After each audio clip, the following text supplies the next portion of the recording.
Leave the World Behind, a Netflix original film that was released on October 25th, in part produced by Michelle Obama. Now, some sources that I have seen online have mentioned that both Barack and Michelle were responsible for, producing this film. But in terms of Google, it seems to only have Michelle listed at this time, so I'm not entirely sure. But the fact that anyone who used to live in the White House and probably so close to all of the world's secrets helped to produce a movie like this does kind of make me a little uncomfortable. I'm not going to lie to you. As if there's something being possibly even communicated through this movie, but let's not even go down that route because we'd be here all day. So let's talk about the movie itself. This film is starring Julia Roberts, Ethan Hawke, Mahershala Ali, and Kevin Bacon. Now, here's the premise.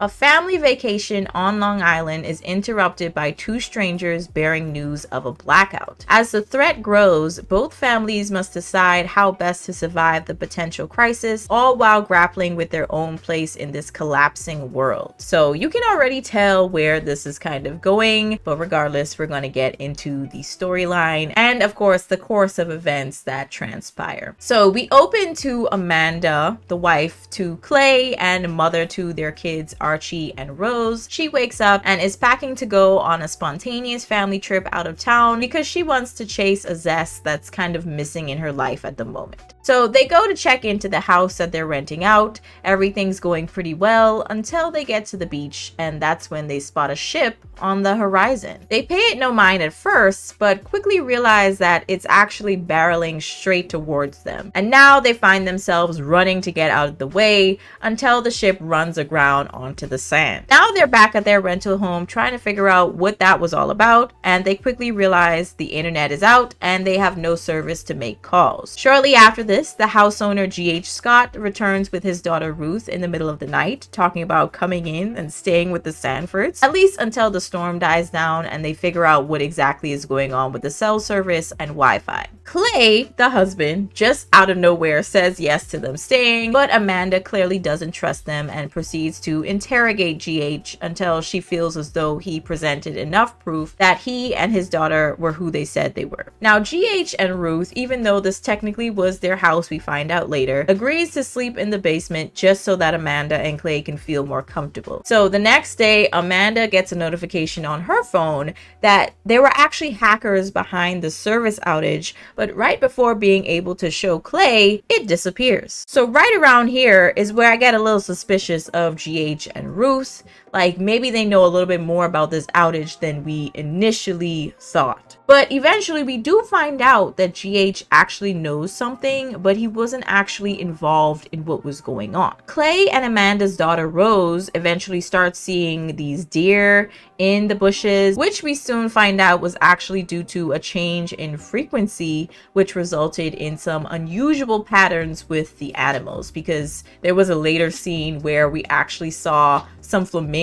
Strangely enough, because this is Long Island, you see some flamingos flying into a pool. It is a little weird, okay? Like, where the heck did these flamingos come from? Clay leaves the house in the hope of finding somewhere with a connection or someone who could tell him what was going on, and he passes this woman Vanessa on the way, but she could only speak Spanish, so he just ends up leaving her behind since he couldn't really understand what she was trying to say. But little did he know she was actually trying to tell him about the freaky stuff that was going on with these planes that she saw, which connects to something else that's pretty significant. Now, GH goes outside and soon discovers that there was a plane crash with victims' bodies all along the beach, and while looking at the wreckage, he looks up and sees another plane heading straight for the same fate. While all this is going on, I guess they hear some type of sonic disturbance or sound, and it's definitely not a pleasant sound. It actually kind of causes them some pain. Now, Clay comes home and shows them one of these red flyers, which one of the planes that were acting really weird that this woman had saw in the sky earlier had actually dropped a lot of these flyers down, and he eventually caught one. Now, he shows that flyer to everyone else, and according to their son, we find out that the people possibly behind this outage are quite hostile to both America and Americans. So obviously this puts everyone on edge. And now the Sanfords are trying to leave, but they quickly realize that they can't, as they come across a blockage in the only road that leaves the town, and it's literally blocked by empty Tesla cars.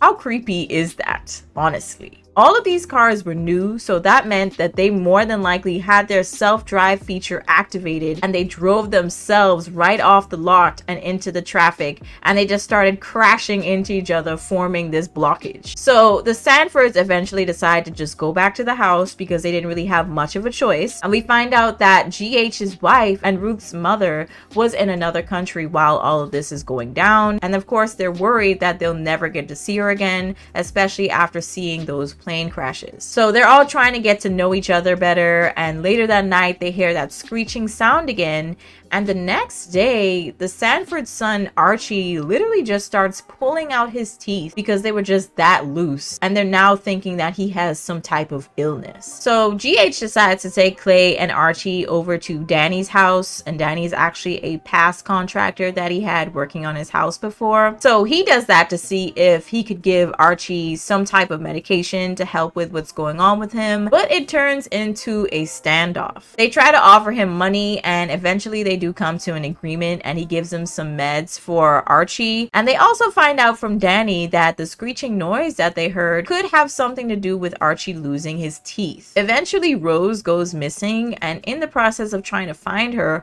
Ruth and Amanda come across an entire herd of deer and have somewhat of a standoff with them, but eventually get away safely. We eventually find out Rose had went to this house that she'd spotted the day before, and it seems as though it's empty, and she finds this safe room of sorts with a crap ton of DVDs. Like, literally a lot. And the movie ends with Amanda and Ruth watching the city go up in flames from afar, and simultaneously Rose watching the show Friends that she'd been obsessing over this entire trip. So I thought that was pretty interesting that she had to end up watching the show on an almost obsolete form of entertainment because the Wi-Fi was out. So very interesting indeed in my eyes. When it came to what the critics thought of this movie, the film ended up getting a 76% on Rotten Tomatoes and a 6.5 out of 10 on IMDb. But in terms of Google users, I saw so many 1-star ratings, and I'm like, did y'all watch the same film that I just watched?